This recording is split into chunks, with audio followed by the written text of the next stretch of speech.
Fresh News Smart Talk all day. The views and opinions of the hosts and guests are their own and do not necessarily reflect the position of the management and staff of Guardian Network.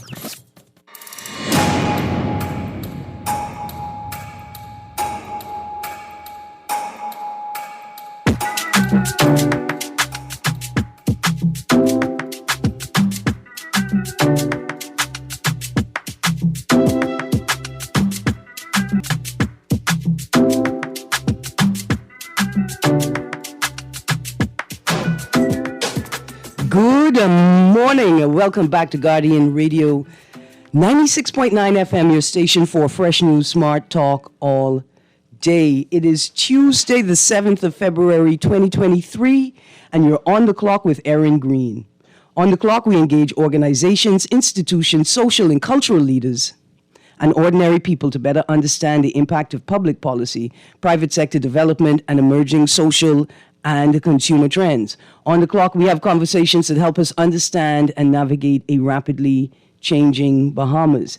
It's a Tuesday. That means it's a World News Tuesday with Mr. Mark Palmer. Good morning, Mr. Palmer. Hey, good morning, Erin. How are you? I'm good, thank you. I'm much better this morning than I was yesterday. Why? Morning, because yesterday morning I woke up to no electricity. We did as well. That's what I was thinking. That's why it weighed even more heavily on my heart. Normally, when it's just me without electricity, I could look out through the darkness of my window and sit in the joy that other people could do things like bathe and watch TV and sort of enjoy, feel good about myself because I know other people. But then when I realized that practically everybody had no electricity, virtually everybody had no electricity yesterday morning. I mean, I get a little bit concerned because when we started out, when my wife and I got married, we had one little freezer. Mm-hmm. Then she kept adding freezers. Right now we have 3, and they all full to the brim. Mm-hmm. So I was a little worried that this could continue because I got plenty of stuff in there. You get plenty of fruit, eh? Plenty of food, yeah. Fruit as well. Yeah, that's what I say. I have a fruit rescue business. I'm expanding my services as the summer approaches. What is food rescue? Fruit. Only because you're going to have fruit in your freezer. Yeah. And I think there's a villain out there. It has an initials. It could be BPL. I don't know. Maybe they changed their life to Christ. There's a villain out there who may be seeking to destroy your fruit. But I will save you. I'll save the day. I'll come and I'll rescue your fruit from you so I could do things with it. I think that's a service we're going to be needing this summer. Mm-hmm. I don't know. I just actually sort of off kilter. It's only February. It's only the first week of February, and we've already experienced. And it's cold. But I have to say, I have a couple of good stories. When I went to BPL to change my account, it was flawless. And then when I went online, they gave you a number, to set up your PIN. Somebody answered the phone. Boom. It was all done. So I have to say I was impressed with the customer service BPL. I went to water sewage this week. Same thing. Boom. Done in less than an hour. Mm-hmm. An account transferred, everything done, no problem. So I'm impressed. We are improving. I'm glad that you said that because we're going to... Because I know the big, the BPL issue and that's in the papers now. But just detracting from that, there are some parts of BPL that are actually providing a service. Listen, a good service. Look here. You always have to preface this conversation with BPL with the difficulty in interrogating these issues because you don't understand, how is the technical staff so good and the service so horrible, right? How is the customer service, you say customer service is improving. Because of different parts of the business. Yeah. And some don't appear to be accountable from what I can see. To others. Or to even just basic questions. But right? I mean, how could a board of a utility, when required to answer questions by the regulator, just refuse? Where does that actually happen? And how is that acceptable? I can tell you where it happens. It happens here. We can talk about it in a moment. That's amazing, isn't it? I was shocked when I had a look at... Because they're 19, right? Yeah, well, let's get that. Because I'm going to say, when you tell me that BPL ignored the regulator, IRCA, that don't move me. when somebody tells me that committee chairs at the Chamber of Commerce attempted to engage the Right. BPL board, and the BPL board's response was, "We're not entertaining or engaging any questions put to the old board." That that's the one that concerned me. Urca, But I went on their website, and one of their big planks is Yeah. protecting the consumer, and all the decisions they make, they have to balance, the commercial interest plus the consumer, particularly the poor consumer. is right? that the plank that you walk, or is that the It's a- plank that holds up the roof? Because Yeah. I was under the impression that a major part of IRCA's function was consumer protection, right? And oversight for consumer relations. Yeah, that's actually one of their planks. If you look on there's an energy plan. But like I said, I used to- there's a lot yeah. to it. There's a lot, for a regulator, it's a lot of work. But and you need to be helped to do that work by people being upfront and transparent. But right? even more than that, you need to be enabled to do Yeah. that work. And as I say, in my experience with IRCA, initially when I engaged IRCA because I was that a major function was customer relations, customer regulations, and oversight, receiving, assessing, and facilitating, not just facilitating, but using their frameworks and mechanisms to manage complaints, right? Process and manage complaints. And then it's like everybody at IRCA was like, why would you have that impression? Live. And then you realize, as pointed out by some of the staff, how could IRCA fulfill those functions if they don't have the legislative mechanisms and provisions required to fulfill that function? And so it's great to see that IRCA is enhancing, but the real thing is not just how do you do this work if the other stakeholders are not participating. How do you do this work if you haven't actually been enabled to do it? You don't have the staff. You don't have the legislation. I mean, I think there is a missing stakeholder. The business community is well represented by the Chamber. I think Chamber does an excellent job representing their interests. But the actual consumer doesn't really have a voice. And I think we find this all around, that they just don't have the lobbying power or the ability to influence. Well, no, they don't their have. voice heard. They're not sufficiently organized Right. to levy their numbers, and their positioning in the system, right? Like you, first of all, you are the consumer. Second of all, you are the citizen. Why wouldn't you be centered in all of these discussions, right? And it's extremely problematic. When we come to this particular conversation now about the status of BPL generally, but specifically the road to 150, right? Like, if you look at yesterday's headlines in The Guardian, FNM blasts government over BPL's 150 million arrears. Again, that headline is FNM blasts government over BPL's $100 million in arrears. Well, it wasn't just the arrears. It was that it was unfunded. It was, it just appeared on the balance sheet. It's like, if you run a business and you present your annual accounts and then all of a sudden, we've got to tell you about this rather material. You know what $150 million divided by our population? I think it's like $300 per person. That's going to, $300 per person that's a lot of money. Yeah, it's absolutely a lot of money. And then we have... So I understand, so it's a little bit complex and, people are throwing mud, right? The first law of politics, if you get in trouble, you muddy the waters. So the waters are incredibly muddied, very hard to unpack actually what's going on, what happened. And this is when you need the regulator to come in and say, okay, we've heard what, the government has said, we've heard what the opposition said, but here are the facts. Yeah. This is what actually happened. And they're both partially right and they're partially wrong. At the moment, we just don't know. It's very hard to unpick it. It just becomes a political... and But we know something's wrong, right? We know some missteps were made, and maybe for the right reasons, maybe decisions were made for the right reasons. Yeah. But it'd be good if those were explained in detail to us, right? Right. And so one of the questions I want to ask after reading F&M blasts government over BPL's 150 million in arrears in yesterday's Guardian, updated. So that is arrears to Shell, the supplier, I understand, right? Well, no, this is it, but we're not quite certain. That's what I'm assuming here, right? This is the debt to the main BPL's main supplier, Shell. Right. I guess that's what. But you could say that was owed by customers, so we're not really sure. It hasn't really been defined per se. To my mind, accurately defined exactly what that is. But I do believe it is, from reading, it is what we owe Shell, what BPL owes Shell.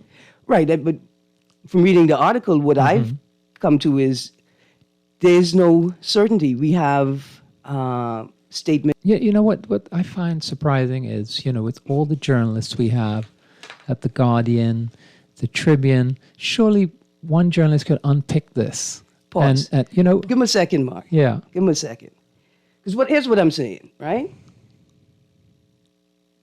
Politics, I feel, have been dragged into something that's a governance matter. Yes, a part of the lack of clarity is the back and forth between politicians versus a presentation of assessment, interrogation, and investigation by government mechanisms. So, like an ombudsman or some kind of IRCA. That's right. what IRCA. So the first should be question, doing, I guess. the first question I ask is,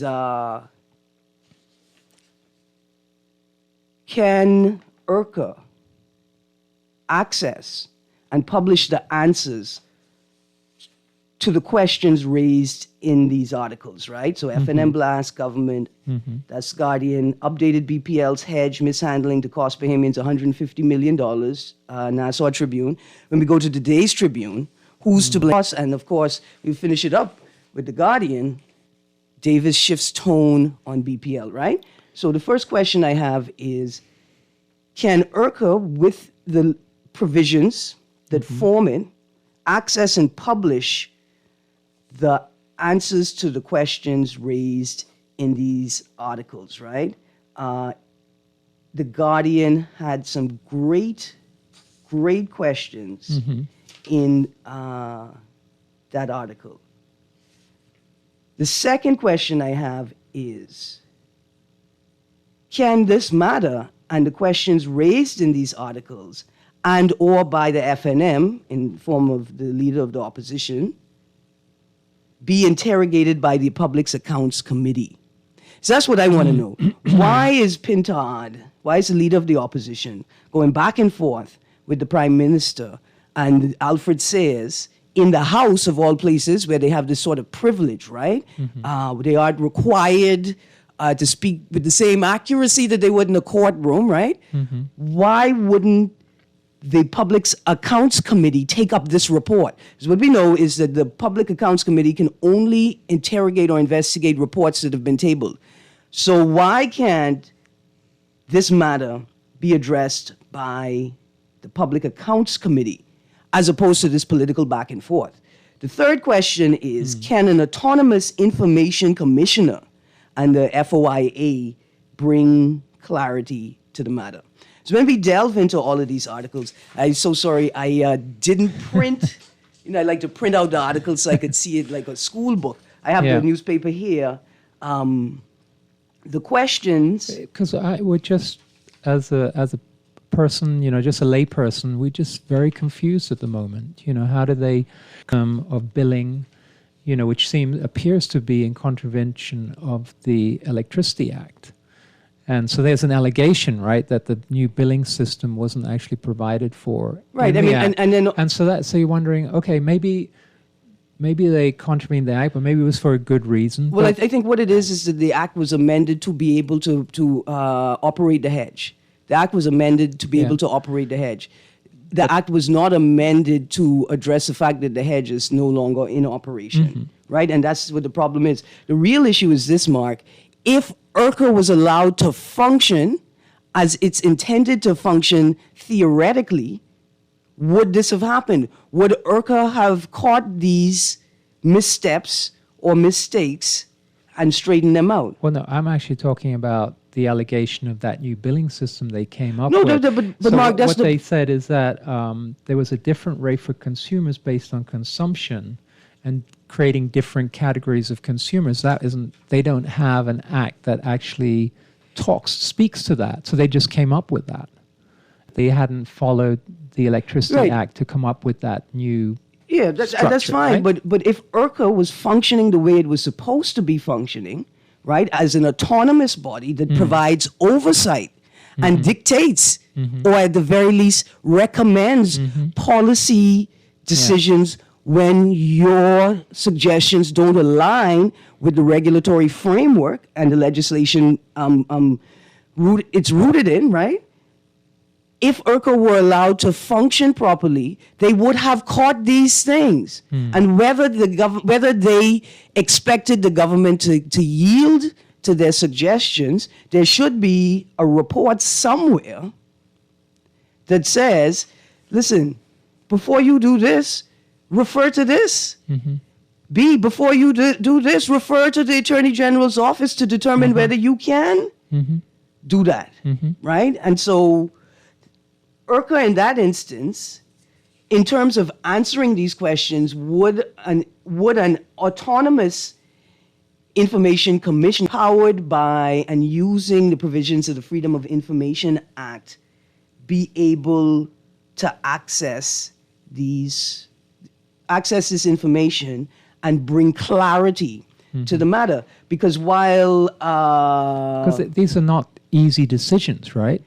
To decide on a hedge. But Mark, you worried about this philosophical thing Uh, about the decisions that they made. I am more concerned about how they made the decisions. Yeah. Did they adhere to the required protocols, to the legislation, to provisions of the legislation, right? I'm not that worried about whether a hedge is better or not better. In fact, I can tell you right now It would have been better. you think the hedge would have been, well, we're going to get into that, right? yeah. Because the second thing is Well, that it would have saved the consumer money. is that the leader of the opposition and the PLP differ greatly on that position, whether the hedge would be better. There's a secondary point that was raised. So actually, that's a very good point, because we don't have the advisory committee that to go for the hedge. But then when the Ministry of Finance or whoever made the decision, they decided, as Brave said, they knew what was in Brave's mind, so they knew what to do, right? Hold on, who said that? Oh, wait. Who in government saying things like that? He said that. Hold on, who said that? Brave said it, and it was. I've actually picked it up on the paper. I'll find you the quote. Shall I find you the quote and read it? Yeah, find the quote. Yeah, all right. Because okay. I can't imagine Brave is. Come on. Brave can't be talking to like Minutes now, saying that if Brave knew what was in Brave's mind, the administration seems like it may be operating at that level now. Okay, so this is the quote, right? You have to, this is the Prime Minister speaking, you have to understand what you're doing when you're asked to do it. And so if it were that requests were made for the execution of the trade, it probably didn't reach my attention because the technical person who may have seen it, they know what Brave would have done in that circumstance. They would have examined the circumstance and decided whether or not it was appropriate and prudent thing to do. Listen. I know he's a very good lawyer, but I didn't know he was an expert on hedges and a poet, obviously. Yeah. And that's political poetry. But we know that this is, But no, pause, Mark. Okay. And this is the point that I'm making. I'm not right? making it up. This is from. This is from. What's the article? The quote is So that nested is. in. That was Nassau Guardian. Davis Schiff's tone. I think. Oh, that's this morning. No, that's this morning. Oh, Davis Schiff's tone on BPL. Yeah. Okay. Yeah. So that's right off the press. Anyway, hot off the press. this is great. Let's make this segue here. I was late getting to the studio this morning. Because I had to put air in my tire. I'm not certain whether I have a nail in my tire if it's just a rock, but I was certain that I wasn't going to check it out this morning and make myself even later. Here's why that's important. One of the things I want to talk about is this, right? The leader of the opposition is continuously calling for the resignation of Alfred Says, specifically on this BPL $150 million fuel hedge matter. And I would say this, we can continue to call for the resignation of the Minister of Public Works, but not because of BPL. I was calling for the resignation of the Minister of Public Works domain, unaware that this was the madness. I knew there was madness going on. You could smell it. What's you thinking? Okay, so here's why should he resign? No, let's start with why he shouldn't resign. He shouldn't resign on this particular BPL matter, first of all. And I know this may sound like the pettiest thing ever, but because the FNM is asking for him to resign. That's why. This is the first thing right there. Let me continue, because the FNM don't have the ethical, I don't think they have the legal, they don't have the moral authority to tell anybody to resign from BPL. They did have an ethical and a moral obligation to make Desmond Bannister resign from BPL, resign from the Minister of Public Works when he was in the helm in the last administration. But they didn't feel that necessary. They should have asked him, Bannister, to resign over matters specifically to do with BPL and other Ministry of Works related issues. But let's go on. The reason why the FNM cannot demand the resignation of Alfred Says, and I don't know if you all remember. Which happened back under their administration. Which happened back in, I think, 2016, or was it earlier?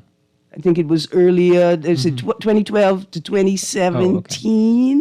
That was the FNM administration, right? So the Ulster matter would have been resolved in the that would have been a PLP administration, 2012 to 2017, and the issues addressed in it would have arisen prior to that, right? And I got an old article, May 4th, coming to you right now, caller, don't go anywhere, 2016, updated, Ramsey convicted of multiple charges in BEC bribe case. Stick a pin right there and let's go to the caller. Good morning, caller, you're on the clock. Oh, Caller, I'm sorry. I am very, very, very sorry. So the article reads, Freddie Solomon Ramsey faces $10,000 fine and 4 years in prison after a jury convicted him last night of multiple bribery-related charges stemming from the Alstom SA scandal. yeah, I remember that. The 79-year-old insurance executive was stoic when the jury's 4 not guilty and 14 guilty verdicts were announced some 3.5 hours after Justice Bernard Turner excused the 9-member panel to deliberate on evidence alleging that French company Alstom SA paid more than $300,000 to a BC board member to influence the awarding of the New Providence Phase 2 and 3 contracts between 1999 and 2003. That's the Alstom matter. It gets better. Let's go to the call. Good morning, caller. You're on the clock. On the screen. Good morning. How are you? Pretty good. But I'm listening to you, and you're wrong on a lot of things. But Tell me, let's go. the situation with Alfred Says, it has nothing to do with the BPL. It leads into something. But the misleading of the House of Assembly require you to resign. So when you misled the House of Assembly. Oh, pause. Okay, good. Why Pause. you think they keep saying the same thing? He misled. He came in the House and misled. Okay. What about the whole 2017, 2021 administration? Let's all of them should resign then. The FNM had more people resign than ever. Come on, man. Tell me two. And tell me why they resigned. Sampson won, right? Why did he resign? Because he sent a resignation. The PLP wasn't going to do that. Listen, why did he resign though? Was he the minister responsible for aviation? It had nothing to do with that. He brought in the people. How he could bring them in? Him and Obi conspired with him, and they brought in the people. Obi who? And then Obi turned on him. Obi just come. No, man. Obi and Dwayne Sands, PLP. Sir, I can't believe. Y'all don't know. Dear sir, pause. Producer, pause him for a second. Yeah, just pause him. Caller, don't go nowhere. Don't hang up your phone. First of all, don't hang up your phone. Most important thing. First things first, let's get this clear. I am not a journalist. Okay? I never claimed to be a journalist. I don't write. You hear me this morning, my co-host is talking, and I insist on referencing the newspaper articles that I've pulled my information from. So let's get that first. When you cast in aspersions, I'm not a journalist. So, but you need to sit down, discuss or check out things before you come on to discuss things on the show. Second of all, sir. Y'all don't do that. Y'all just... Second of all, sir, I really tried just now. I asked you to pause. I trying to have a conversation with you. Let's take a moment, Mark, to do this. You can't call the radio station and accuse people of such scurrilous things, create impressions in people's minds that people are destroying their professional integrity to push a particular political agenda. And I ain't never claimed to be a journalist. Second of all, sir, what are you saying to me that I am lying about?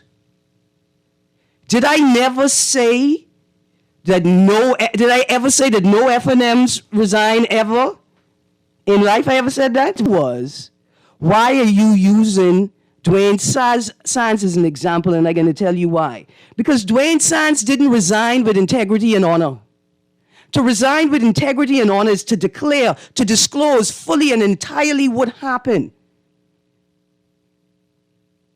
You resigned to show honor to the Bahamian people, but that's not what the resignation was about. It was to save political face for the party and for the individual. How Dwayne Sands going to resign on a matter that involves the minister responsible for aviation? Like, why you want to call my show, talk this politics, and then accuse me of these things? Now, I ask you to pause so we could have a conversation. My left side of my mind is always saying to me, why you want to have a conversation with people who's called the show and call you a liar and say these kind of things? The truth is, I want to give you an opportunity to save face. That's why I asked you to pause. I'm not a journalist, and obviously neither are you. That's why people on the radio don't want to talk about these types of issues. It's already a difficult issue. You wait till you hear the rest of what I have to say, sir. So these are already difficult things to talk about, and then you all come and complicate it, not with critical inquiry and interrogation, but with these kind of backhanded comments. As a fancy, it's like a 17-letter word I want to use, Mark, but it's like when you cast something on somebody, right? It's negative, but you don't say it clearly. And them kind of things, sir. Let's get past that, man. Are you already about to cast some heavy things on Alfred Sayers and the former Minister of Works, Desmond Bannister, you know? But the most important thing is I'm not a journalist, okay? Don't be... I'm going to get back to what I was saying. Here's why Alfred Sayers should not resign from BPL. And here's why, in particular, the leader of the FNM should be more critical when they call in for resignation of opposition members. So it's Alstom. Then there's the generator fire.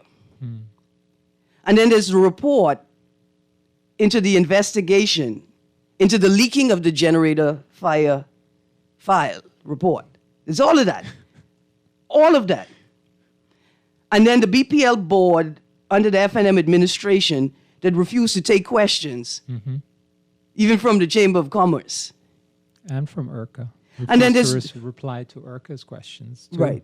And then there's the whole devolution of the BPL board and the matters pertaining to BPL under the FNM administration.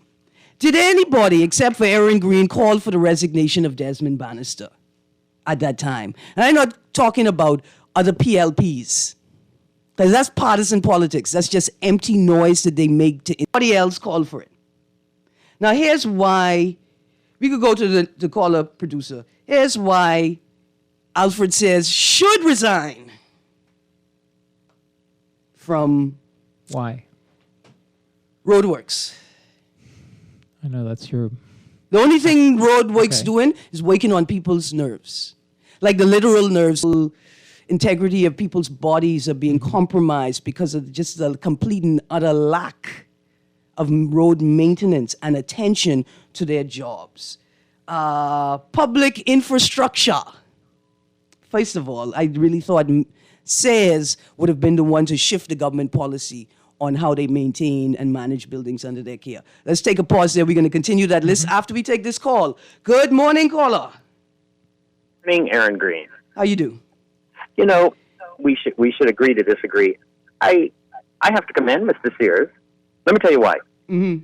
We took a little extra more time, if that English is correct, on Village Road. But if you watch, we're not going to have to go dig up Village Road because we made sure put certain things in place. And I said this all over the media. So maybe we should invite Mr. Sears on the radio and ask him about maybe a special type of wisdom that he's using that we haven't seen before. Now, we know we got a lot of potholes. And, you know, when we get local government and settlement government and individual government, I don't know who's going to pay for all that government. Mm-hmm. And then we get rid of the central government. Because there's no sense having a central government MP what don't fix the pothole and then talk about you need a local government to pay another person to do the job that he failed at. Fire him. I'm for local government if we fire central government, but we shouldn't have too much government because somebody got to pay the VAT and pay them fancy paychecking cars. Yeah. But what I see is the people are happy. Hamburgers are $12 now. People still got the place full up. Nobody's in Bay Street. I don't see tens of thousands of people on Bay Street like in some other countries where people are angry. They're happy. Bahamians are rich. Mm-hmm. Richest country in the hemisphere. Mm-hmm. Next to the U.S. and Canada, they say, but I don't agree with that because U.S. and Canada money ain't worth my money. Mm-hmm. You ever thought about that, Erin? Every bank is Canadian, and when they charge me a fee, which is something you bring in a product and got to mark it up and pay tax and duty and, you know, pay for the product, they just create a fee, and when they send $100 worth of fees back to Canada, it's $140 Canadian. Graham. Where could I get 40% on my money in one day? Anyway, let me go, child. Yeah, because you making too much sense, and you sort of calming me down and shifting listen, my focus. I listening to you, and I driving on this smooth road on Village Road. Got me real relaxed. I'm just wondering why the whole country can't be like this. Last question. 50 years. Last question, Graham. Yeah. The roundabout opposite in between Queens College and BNT. Is it large enough to accommodate both the school traffic and the traffic moving through Village Road? Now, let me tell you, you should be in charge of the road traffic department whenever you choose to leave this position. Let me tell you why, because you make some good points. Thank you. We can put one big, lovely thing in the middle of that roundabout, we could have had something small in the middle of that roundabout and made the lanes twice as wide. It's a good recommendation. But to fix it, people coming out of Queens College should go north, and people going from south, going into Queens College, be trying to cross that road. Yeah, It's absolutely. a simple fix. And down there by Bay Street, where that traffic light is, you know, by the boat ramp, if we move that light, the bridge traffic would come and flow straight out east and never stop. You follow?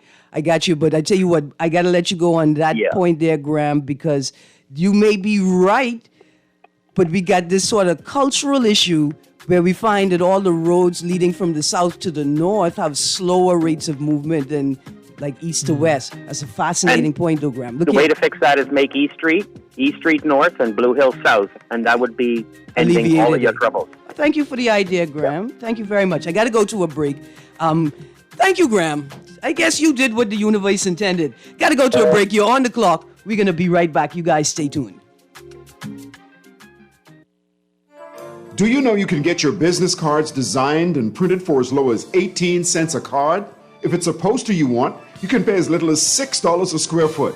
If your print needs are short or long run, digital printing, wide format, or print consultation, call the best. Call Print Masters. Print Masters' goal is to provide its clients with the highest level of personal, professional service at an affordable price. Our state-of-the-art technology also makes working together efficient and easy. Laminations, business cards, flyers, posters, window and floor decals are just a few of the digitized print services offered at Print Masters. Call 302-2361, 302-2361, or visit us at the Nassau Guardian Building in Oaksfield. Print with the best. Print with...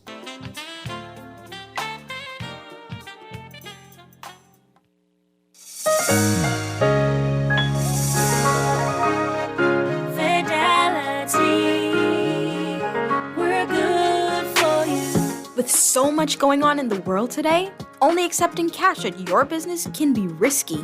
Let Fidelity offer you and your customers safety, convenience, and the flexibility of a fixed or mobile terminal.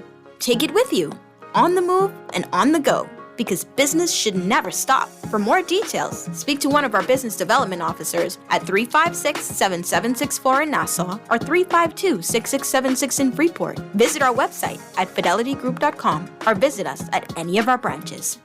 Fidelity, we're good for you.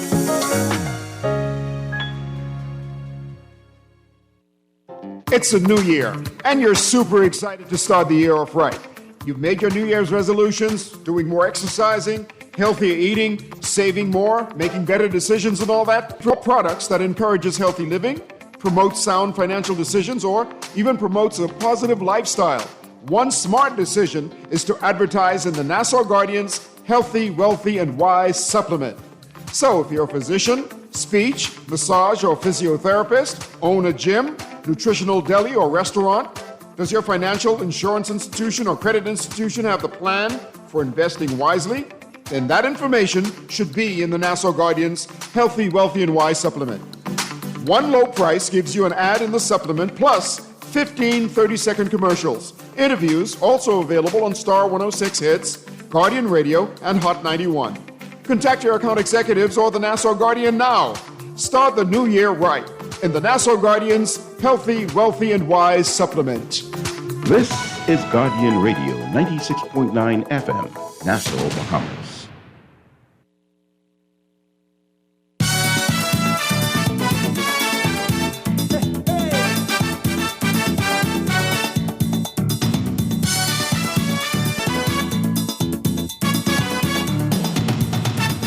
There are men I know who never discriminate. Have any kind of a woman, take any size or shape. Short, fat, ugly, be they big or small. Doesn't really matter, cause they love them all.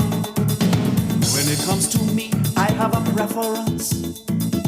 I am an exception. Good morning, welcome back to On the Clock with Erin, Greene. Producer, I like that song, I like it very much. Dear listening audience, I just like the singer. I ain't got no preference. I don't care what your opinion is. Call and share it. Text it in. Big, small, tall. Don't know if it's too juicy, don't share it. Like, there are some limitations. We do have some legal considerations that we have to remember. But we don't have to agree. But we got to be willing to listen to each other and willing to talk. That's my rule. We got to be willing to talk. I see we got another call there. Caller, you're on the line. Let me read. Let's go, caller. You're on the clock. Hello. Good morning. Good, thank you. Sparky, you practicing. Listen, don't take my job, you know. If I ever need a backup job, I go into ZNS and read community announcements. Well, I've been in the game a long time, you know. Yes, sir. I've been in there from the doggone talk show start, remember that? Yes, sir. But anyway, Miss Greene, you know, we talk about Little Village Road now. At least they say finally got it finished. Well, they ain't reached the Burnett Road yet. It's on reach. Yeah. But that's Wolf Road and Burnett Road, I should say, by Burger King. But the one question I always got to ask, you know, Bayman, they say, if you don't do it perfect, we can complain. Oh, yeah. Hello? Yeah, because the paycheck be we even complain even if you do it perfect. I mean, true. We can find something to say. Because I pay you now, how much the money question I always ask. Yes, sir. You did all that planning to do the village road. Why you don't start digging it up already? Hello? I have to catch myself, Sparky. But they don't start digging it up. Are they going to? It may be a particular protocol that they but have. Don't you have something you call a plan? I think you should. You plan. You go change these pipes going into the side road, the side corners. See? You go put up the base street to hook into that doggone thing. Yes, sir. All of this supposed to be what they call what they call engineer, civil engineer. Mm-hmm. All of that underwater, waterworks and all the pipes and conduits and everything's supposed to be planned. Yeah. And then 1 week after you say the thing opened, what was supposed to open December the 3rd, opening up in February, but you don't start digging it up. Now, another thing is, these things what you call the manhole, you know the things what you call that steel thing? Mm-hmm. I just changed, let me tell you, in my car, I just changed 2 idle arms, all the coils in the engine, and 2 rear shock absorbers, plus all my front brakes and my back brakes. Last Wednesday, the man took my car to the machine shop and did all of that for me. Yeah. Just changed all of them now. Now I could go up Village Road, and first thing I get hit is one of those manholes with a steel rim around it. What I believe should be level with the asphalt. You either got it 2 inches lower or 2 inches higher. I got to hit with my rubber tire. Sparky. And you just fix this road. You can't even it out. Sparky. And when you do it, put some cement on top of it. Or why don't you just cover it up all together?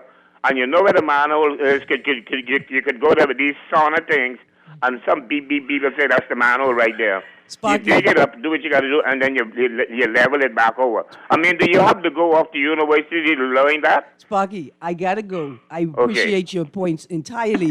I can tell you why. You know what I spend a portion of my night doing? Watching videos on waste management and upcycling, and how in India they're making roads with rubber and asphalt. But it's not unreasonable. I mean, you should be able to have these things flush. I would why you can't have a it has to be an inch? Listen, y'all. That's not. I got to go to. I got to go to the calls. Anyway. I got to go to the texts, and I want to know why you have these unreasonable expectations. They can't even cold patch the road evenly. They can't. I know the guys say no, make it like a hump because they're gonna break it down, and eventually it'll be even. Ooh, Sparky, thank you for calling because Graham took the fire and you brought it. Caller, you on the clock. Good morning, caller. Good morning, caller. Hello. Hi. Yeah. It ain't make no sense what they saying about the road. One person say the road, we can ride on it smooth. The next one say the steel coming out. But you missing the point. Graham is ride a scooter, so Graham don't have to obey the traffic laws. He could go left and go right when he need to. Spark the car now. You know? Yeah. Right, so watch that. Yeah. They getting back on the road to go fix that in the next couple of months. I almost believe you. Hey, they being said, they fixing the road. You see what they using to fix the road, the tar, whatever that called? Yeah. For some reason, every couple of months, that is disintegrate more like it is. Well, I'm going to tell you a secret. You see, I can tell you a secret. When the gentleman called and suggested that Alfred Sayers should resign for misleading the House, right, in his statements in Parliament, I was going to tell him then everybody need to go home and the past 2 administrations need to send a paycheck back. Because I remember when the government told us it was just going to be a temporary cold patch program, and then all of a sudden the only thing they could pave road was with his cold patch, and now they don't even inspect the job. They just let anybody come and throw cold patch in the road and then tell us they paved the road. All of them should resign for misleading the public. If that ain't enough, it's better if they just put concrete down on the road all day. Put 50 ton or some 50 million tons of sand that get used in the construction industry every day. A lot of sand getting dig up inside our marine or the shores, wherever it is, they get in Freeport by the fishing oil roll every day. Yes, sir. Thank you so much, Use the sand. Sand is go along with cement that is make concrete, right? Yes. Use the sand, make the concrete pave the road. Unlike the gentleman before me say, mark out the spots what you have to go to service, whatever you have to service underground, and leave the road paved. Once it's concrete, go there, nothing gonna happen there. I mean, ain't nothing is last forever than what. I feel you, caller. I with you. There are alternatives that we can be using to manage this thing properly in our environment. But the first thing is this. Don't ever again in your lives let anyone convince you that cold patch is the same as paving the road proper. That's like when the man tell you a side chick is just as good as a wife. It don't make sense on the surface. Producer, we could try take that call. Mark, let me get... Don't respond to that. Erin, This is a text. Erin, banks don't just create fees. Graham should know that. Banks charge fees to support the technology and personnel involved in processing the transactions. Tell him to get it right. You don't mind us be exuberant about our relationship with the banks? Well, he was right about one thing. Bahamians are happy, right? Yeah. They may not be happy about certain things, but every major survey showed us to be number 5 in the world. There was one in 2006. There was one in 2011. That's pre-FTX or post-FTX? Pre-FTX. And, you know, people trying to figure out why we're so happy. Yeah. And it's probably to do with the conch salad, the click, and the island life. And right? 18 holidays a year. Good morning, caller. You're on the clock. Holidays is talking voice loud, you and your guest, Erin. Morning, Bremen. How you doing? We need justice, law, and order in this country, the Bahamas. Yes, we do. And ain't everybody happy. I want you to know that. Yeah. Okay? Yes, sir. But what I want to say, right? Yeah. I want to say 2 things, right? If you'll permit me, please. Mm-hmm. One is, the government got to stop passing those stinking law whereby people could stay on other people's property, okay? I got you. The thing is, if somebody squat on the crown land, they would go and get them off with guns, Yeah. okay? Yes, sir. But then when they squat in an individual land, you know what I'm saying? It costs the individual a bunch of money. And then the thing is, the lawyers drag their feet with the case. Yes, sir. Government them got to stop that foolishness be doing Yes, to sir. the Bahamian people. Hello? Yes, sir. The other point is, right, the police payments, salary, need to cut because there's a bunch of foolishness that's happened in this country, and the people, the public, are not getting any answers whereby the situation would be solved. They are joking because if you take it in your hand, they're going to lock you up. That is nastiness. They got to stop joking. These people be throwing feces on people's property, and they squatting on people's property. I got you, Bremen. I understand. It's a vexing problem. I appreciate the weight of that on you. And the point that you make, where is the support for the private citizen when they experience in the same manner, and why doesn't the state provide the same support that it uses to ensure that its land is not occupied illegally? I with you, Bremen. Let me just get through these texts quickly. What Inland Revenue has done is wrong for business license renewal. The info they requested should have been a year ago, 2nd month into the year, and they ain't renew a home-based license yet and have them everything they require. Okay, so it seems like we need to have contractual workers that come in at the end of the year when all of the licenses and things are to be processed. Like we need a contractual workers to come in and support the work of Inland Revenue during that extremely busy time, or we need to shift expiration dates so that all of the work doesn't pile up at one time. Another text, get them, Erin, pull out those big words. You are one of the most objective hosts we have left. Thank you, texter. Another text, Village Road may be smooth, but that roundabout just made it harder to drop and pick up your kids and harder to leave. They cut off extra entrances and exits.